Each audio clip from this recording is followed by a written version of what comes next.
美女网红直播为感谢大哥打赏，在直播间给粉丝们发福利。看着满屏的礼物，主播当即决定玩个更刺激的游戏。好巧不巧，这时刚好有个倒霉蛋在这时打来了电话。为了给大哥们呈现出最好的节目效果，主播不等对方多说什么，便直接说自己已经开好房间，让对方赶快来玩。两人约好地方，主播小美就赶忙先来到约好的位置。等她进入房间后，发现那个倒霉蛋还没有来，可刚松一口气，就看到房间的浴缸中坐着一个披头散发的女人。小美一脸懵的缓缓上前询问女人是谁，但对方没有任何反应。谁知下一秒，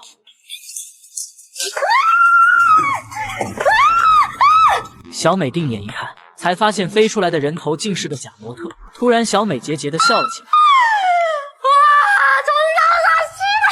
原来这一切都是小美的直播效果。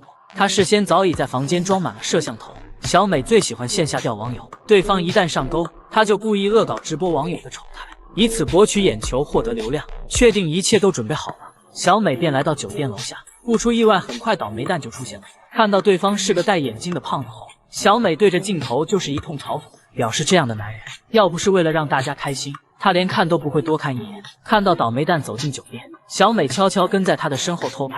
为了给对方留下一个好印象，倒霉蛋小胖先是用芳香喷雾给嘴里喷得香香的，然后在进门前确定带了小雨伞，然后才礼貌地敲门走了进去。看到浴缸里坐着一个女人，小胖一脸羞涩的鞠躬打招呼。看到地上铺满鲜花，他还不停夸对方用心，哪知还没高兴3秒，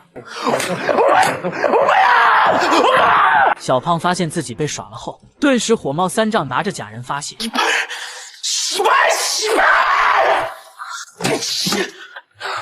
此时外面目睹一切的小美都快笑抽了。经此一事，直播间再创新高，收到了不少的礼物打赏。此时小胖恨不得杀了女主播，怒气冲冲的给小美打去电话，手机铃声差点将躲在外面的小美爆了。还好他手速够快，及时挂断，不然被正在气头上的网友抓到，免不了一顿鞭策。看着小胖骂骂咧咧的离去，小美才又回到房间收尾，拿着被踩扁的模特头向直播间粉丝炫耀自己的成果。看着满屏的礼物，小美高兴坏了。更可恨的是，她每次整蛊完就会将对方信息公开出来，她不知道这样的行为会给她招来怎样的危险。等她坐出租车回家时，忽然收到了一条直播推送，点开一看，这不正是刚才的小胖吗？ 아마 지금쯤 쏜 자녀는 내가 쟤한테 낚인 줄 알고 있을 겁니다.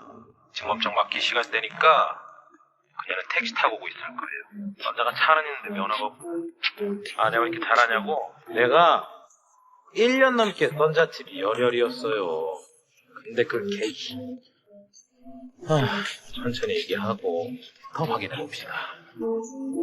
더 시간입니다.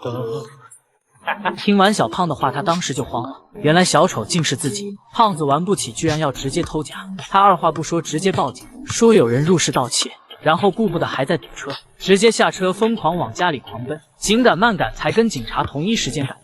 可警察找了一圈都没找到潜入的痕迹。为此，小美还被警察痛批，表示下次他再敢报假警就拘留他。小美意识到被骗，当即就再次打开直播吐槽小胖。 그 새끼 지가 열렬이었다고 주장하는데 돈도 없는 그 새끼였거든요. 그니까 누가 지 전체를 하나 갖다 바치랬나? 병신 새끼가. 就在这时，小美收到了一条私信，打开发现还是小胖直播的分享。只见他躲在一个漆黑的角落里，一句话也不说。小美当即表示，男人长这么丑还敢直播，真是勇气可嘉呢。话音刚落，他就听到了自己的回音。起初他还以为是自己麦克风出现了问题。 비싼 스피커 쓰고 있는데 비싼 스피커 쓰고 있는데 当看到直播显示的竟然是他的后背时，小美此时已经背脊发凉了。与此同时，正在吃夜宵的助理收到小美的信息，表示自己有事需要她的帮助。其实两人上次吵架，他生气离开的时候他就后悔了，只是碍于面子一直都没联系小美。既然小美都给了台阶，他自然屁颠屁颠的就赶了过去。야, 나 너랑 다시는 못 보는 줄 알았나? 他边说边走进屋子，就看到小美坐在电脑前纹丝不动，还以为小美是故意搞神秘，随即走上前查看。当看清地上的东西，助理瞬间整个人都麻了。只见小美的脑袋滚落在地上，身子坐在椅子上一动不动，脖子上还插着一把弹簧，而刚刚飞出来的正是小美的脑袋。而这一恐怖的场景全部被小胖全程直播了出去。此时小胖的直播间沸腾了，看着自己的直播间疯狂涨粉订阅，小胖也决定开启自己的直播栏目。就在小帅结束直播后，后台的弹幕依然在狂欢，有人提议把刚刚的榜一大哥也直播杀了庆祝一下，结果得到了所有人一致同意。钓鱼与被钓者的角色瞬间互换，小美用这种直播方式赚了不少钱，可最后她也为这种吃人血的行为付出了生命代价。